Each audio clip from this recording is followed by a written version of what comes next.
Gadis kecil ini memberikan burung kecil untuk pria ini dan dia tak tahu harus berkata apa. Dia merasa hadiah ini tak boleh ditolak.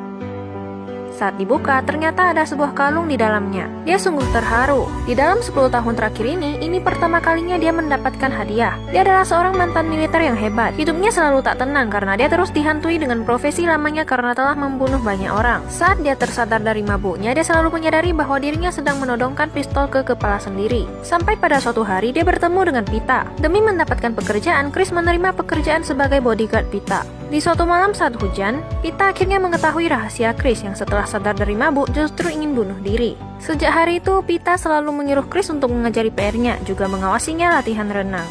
Hari lomba pun tiba. Karena orang tuanya sibuk bekerja, jadi Chris yang selalu mendampingi dan menyemangati Pita. Hingga akhirnya Pita menjadi sang juara.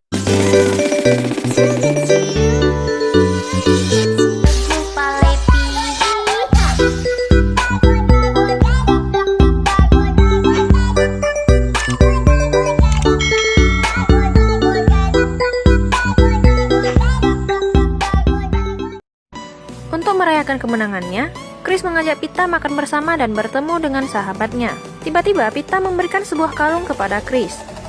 Hari ini Chris mengantar Pita untuk pergi les piano. Saat Pita baru saja masuk, Chris menyadari bahwa ada 2 mobil polisi yang memblokir jalan. Ada juga mobil yang selalu mengikuti Chris di tempo hari. Saat Pita sudah pulang dari les, Chris menembakkan peluru menyuruhnya untuk segera lari. Musuhnya terlalu banyak sehingga Chris kewalahan dan tertembak di bagian dada. Melihat Chris yang tertembak, Pita lari ke arahnya berniat ingin menolongnya. Namun Pita malah berhasil ditangkap dan dibawa pergi. Setelah Chris tersadar dari pingsannya, sahabatnya memberitahu Chris bahwa Pita telah diculik. 3 bulan setelahnya, setelah dia sembuh dari cederanya, dia tengah merencanakan sebuah aksi pembalasan dendam atas penculikan Pita. Dia mendapatkan informasi bahwa seseorang bernama The Voice yang merupakan dalang di balik semua ini. Karena Chris tidak tahu di mana The Voice berada, jadi dia pergi ke sebuah bar tempat anak buahnya bekerja untuk menginterogasinya.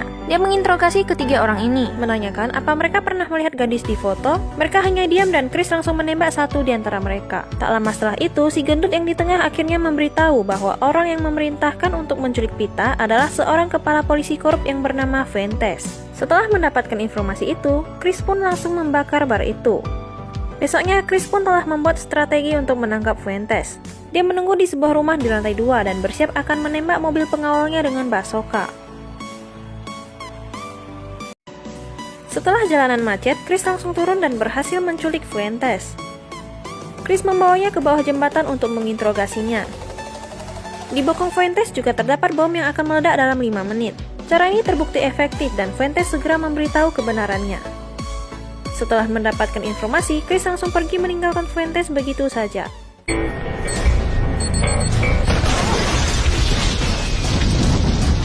Kemudian, Chris pun mengganti baju dan datang ke kawasan para pemulung. Dia memanfaatkan seorang anak kecil agar bisa masuk ke dalam. Saat Chris masuk ke rumah itu, ternyata di dalam hanya ada 2 orang anak kecil dan 1 bumil. Wanita itu membentak Chris. Chris tak tega menodongkan pistol, tapi dia malah tertembak dari belakang. Untungnya, Chris masih berhasil mengalahkannya. Tak lama setelah itu, The Voice pun menghubunginya, dan ternyata bumil dan pria ini adalah istri dan adik dari The Voice. Chris berkata adiknya ingin berbicara padanya, kemudian dia langsung menembak sebelah tangan adiknya. The Voice bertanya berapa banyak yang dia mau, lalu istrinya pun mengeluarkan uang hasil penculikan anak mereka. Tapi Chris berkata dia tak menginginkan uang. The Voice semakin panik dan tiba-tiba berkata Pita masih hidup. Jika ingin Pita terus hidup, maka Chris harus tukarkan dengan nyawanya. Chris masih tak percaya padanya, lalu bertanya padanya Pita pernah memberinya hadiah apa. Selang beberapa detik, The Voice mengatakan sebuah kalung, dan akhirnya Chris pun percaya. Okay. I give you your brother, you give me the girl. Sebelum pergi, Chris menelan 2 pil obat pereda nyeri. Dia memberitahu ibu Pita bahwa Pita masih hidup dan meminta ibunya untuk ikut dengannya. Chris memberitahu ibunya jika Pita sudah kembali, cepat bawa dia pergi. You don't wait for me, okay? Chris dengan luka di dadanya berjalan pelan-pelan. Harapan satu-satunya kali ini hanyalah bisa bertemu dengan Pita sekali lagi. Saat dia melihat Pita, akhirnya dia lega. Dia memeluk Pita dengan erat, bertanya apakah mereka ada melukainya, kemudian menyuruhnya cepat untuk pulang dengan ibunya. Jangan buang waktu lagi. Sebelum berpisah, Chris memberinya sebuah buku. Di dalamnya terdapat banyak sekali pertanyaan aneh Pita, dan pertanyaan tersulitnya sudah Chris jawab.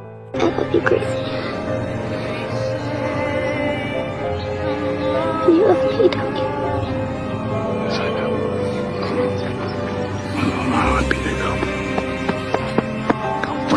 Pita telah berhasil menarik Chris dari mimpi buruk masa lalunya. Pria tergagah dan terkuat seperti Chris bahkan sampai meneteskan air mata, berjalan ke depan tanpa menoleh ke belakang. Untuk Pita yang telah memberinya makna hidup, semua ini pantas menurutnya. Akhir dari film ini diakhiri dengan The Voice yang berhasil dihabisi oleh teman Chris yang merupakan seorang detektif. Oke guys, sekian untuk cerita hari ini. Jangan lupa nantikan review film menarik selanjutnya hanya di Ruang Sinema. Bye guys!